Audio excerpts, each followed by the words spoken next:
WhatsApp guys, welcome back. It is to the point study channel.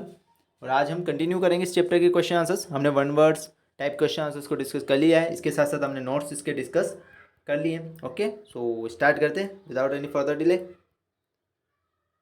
हमारे ये question हो ही गए थे। Who was the prime minister? Chandragupta Maurya का प्राइम मिनिस्टर कौन था? चाणक्य था। ठीक है, हाँ। Now exercise page number 118, question number first. Make a list of the occupations of the people. Occupation का मतलब जॉब। Okay, job.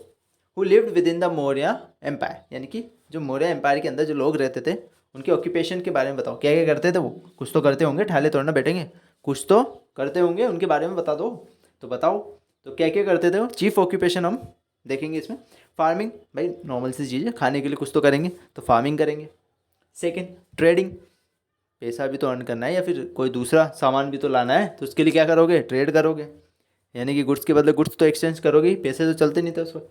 क्राफ्टिंग, बैठे बैठे ठाले बैठे क्या करें, कुछ क्राफ्ट ही कर लें, कुछ अलग चीज़ें बना ले, मिट्टी से कुछ बर्तन बना ले या पोट्री बना ले, तो क्राफ्टिंग भी वो करते थे। ठीक है, तो मौर्य एम्पायर में फार्मिंग, ट्रेडिंग, क्राफ्टिंग ये सब चलता है, जो हमने पहले भी डिस्कस कर रखा है कि अर्लियर सिविलाइजेशंस के अंदर भी यही चलता था, वहाँ बाद में भी यही चल रहा है, सेम चीज़ चल रही है। Boring life. चलो आगे डिस्कस करते हैं। Why is Ashoka known as emperor? अब अशोका को एम्प्रर क्यों कहा गया, राजा क्यों नहीं कहा गया? देखो, किंग और एम्प्रर में फ़र्क होता है। ठीक है, क्या फ़र्क होता है? किंग जो होता है वो एक किंगडम का राजा होगा, यानी कि एक किंगडम पे रूल करेगा। जब बहुत सारे किंगडम्स पे कोई रूल करने लग जाए तो उसे एम्प्रर कहा जाता है। क्या कहा जाता है? आपका एम्प्रर कहा जाता है। ठीक है ना, बहुत बड़े एरिया पे अगर आप रूल कर रहे हो तो उसे एम्प्रर कहा जाता है। अब तो आप कर ही नहीं सकते, पहले करते थे। ठीक है, तो उसे क्या कहा जाएगा? आपका emperor. The rulers who ruled over an area which is several time larger than kingdom, यानी कि उस एरिया पे रूल करे जो किंगडम से तो बहुत ज़्यादा बड़ा हो, उसे क्या कहेंगे? हम एम्प्रर कहेंगे। अब Ashoka ruled over an area which is larger than the present India. अब अशोका ने जो रूल किया था ना उस एरिया पे, वो आज का जो इंडिया है उससे भी बड़ा था, तो उसे क्या कहा जाएगा? एम्प्रर कहा जाएगा, इसलिए उसे एम्प्रर कहा जाता है। Okay, what was the strength of Chandragupta Maurya's army? Chandragupta Maurya की आर्मी की स्ट्रेंथ। अब मुझे समझ नहीं आ रहा इस क्वेश्चन से हमारे फ्यूचर का क्या रिलेशन। ठीक है, क्योंकि हमें क्या मतलब है उसकी आर्मी में कौन कौन था। चलो फिर भी अब दिया है तो डिस्कस कर लेते हैं। According to the Roman writer Pliny, Pliny के अकॉर्डिंग, अब कोई तो लिखेगा ही ना कुछ तो, हाँ, तो इसने लिखा था, उससे हमें पता चला कि Chandragupta possessed 6 lakh infantry. Infantry का मतलब क्या होता है?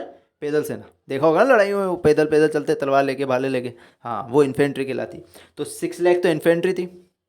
30,000 केवलरी, केवलरी कहते हैं घोड़े वाली सेना, घोड़े पे बैठ के जाते हैं ना, आधे घोड़े पे आधे पैदल, पैदल वालों को इन्फेंट्री और जो घोड़े पे उन्हें केवलरी। और 9,000 एलिफेंट्स थे, यानी 9,000 हाथी, है ना, हाथी भी थे। तो 9,000 हाथी के ऊपर की सेना, केवलरी घोड़े वाले 30,000 थे और 6 लाख इन्फेंट्री थी। बहुत बड़ी सेना थी भाई बहुत ज़्यादा बड़ी थी। क्वेश्चन नंबर थर्ड हो गया, हाँ, fourth. Why did Ashoka attack Kalinga? Why, what was its effect? Ashoka ने कलिंगा पे क्यों अटैक किया और उसका इफेक्ट क्या था? देखो, जब अशोका राजा बना था ना तो पहले से बहुत सारा पार्ट कैप्चर कर रखा था मौर्य एम्पायर ने। ठीक है ना, मतलब उनके अंडर में पहले से ही था। ये कलिंगा उस वक्त उनके अंडर में नहीं था, तो अशोका, अब वही वाली बात, दूसरे की थाली में घी नजर आता है, तो उसे कलिंगा भी चाहिए था।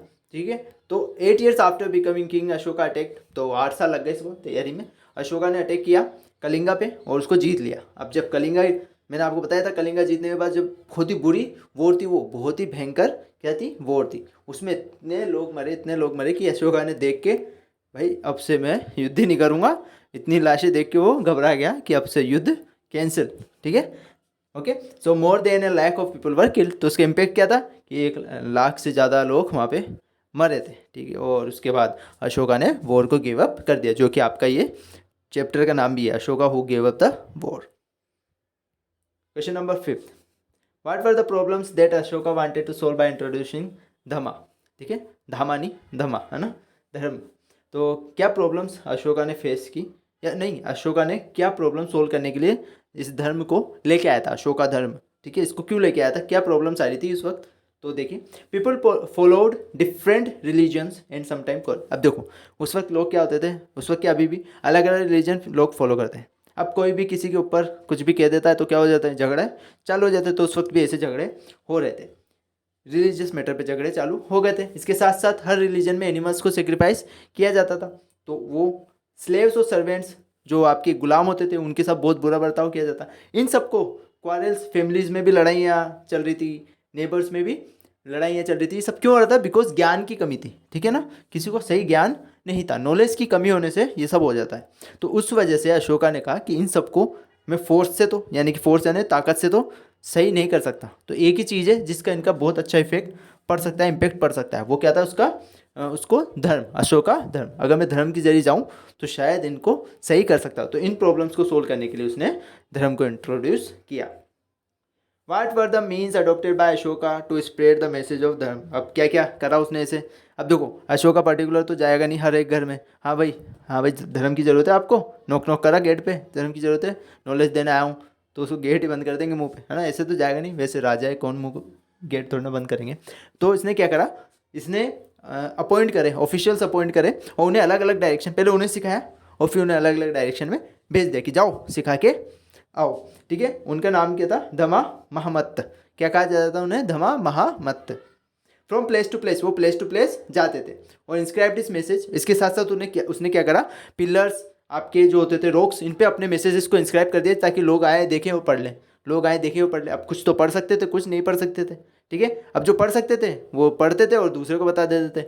तो इस तरीके से इसका जो प्रचार होने लग गया, एडवर्टाइजमेंट इस तरीके से इसने फैला दिया। What did Ashoka do for the welfare of his people. अब लोगों की भलाई कैसे की इसने? अशोका ने बहुत सारी जॉब्स दी लोगों को वहाँ पे। इसने रोड बनवाए, कुएं खुदवाए, इसके साथ साथ रेस्ट हाउस, धर्मशालाएं इस टाइप से बनवाई लोगों के लिए। इसके साथ साथ मेडिकल ट्रीटमेंट्स के लिए बहुत सारे अरेंजमेंट किए, ह्यूमन बींग्स हो या एनिमल्स हो, दोनों के लिए, ठीक है। ही प्रोमोटेड एजुकेशन को प्रमोट किया और साथ साथ जो पॉपुलेशन जो थी उनमें एजुकेशन बहुत अच्छे लेवल पे लेके गया, ठीक है। तो एक तरह से बहुत अच्छा एम्परर था ये हमारे लिए और जिसने बहुत अच्छे अच्छे काम किए। Give reasons for the decline of Maurya empire. अब मौर्य एम्पायर कैसे डिक्लाइन हुआ? देखो, जो चीज़ ऊपर जाती है किसी ना किसी दिन नीचे आएगी। तो इनका भी एम्पायर एक अच्छे लेवल पे चला गया था अशोका के वक्त, फिर धीरे धीरे खत्म होना चालू हो गया। क्यों हुआ? क्योंकि उसके बाद जो रूलर्स आए वो क्या थे? बहुत ज़्यादा वीक थे, यानी करप्ट ऑफिसर्स भी करप्ट होने लग गए, रूलर्स भी इतने अच्छे नहीं थे, तो रूलर्स भी वीक हो गए, जिसकी वजह से इनका जो डिसइंटीग्रेट यानी टूट गया, यानी बिखर गया एक तरह से एम्पायर। द एडमिनिस्ट्रेशन, जो उनका एडमिनिस्ट्रेशन था जिसकी वजह से पूरा देश वो चलता था, उनका जो हम कह सकते हैं एम्पायर चलता था, वो क्या था? वो भी बहुत ज़्यादा ख़राब होने लग गया, डिटेरियोरेट होने लग गया। इसके साथ साथ अशोका ने रोड भी बनवाए थे, लेकिन जो आगे के एम्पायर आए उन्होंने रोड्स को क्या कर दिया? नेग्लेक्ट कर दिया, ध्यान ही नहीं दिया। अब देखो, अगर कोई बाहर का ट्रेडर यहाँ आएगा ना तो कैसे आएगा?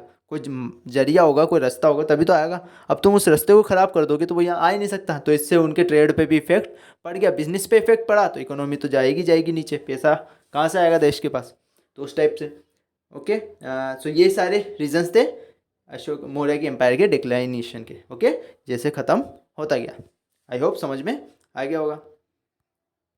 दैट्स ऑल, ये आपका चैप्टर फिनिश, खत्म हो चुका है। Fill in the blanks, MCQs और मैच द फॉलोइंग जो भी बचे हैं वो आपको खुद फिल करने। होमवर्क आपको पता ही, सेम थिंग, नोट करना है इन्हें नोटबुक्स के अंदर।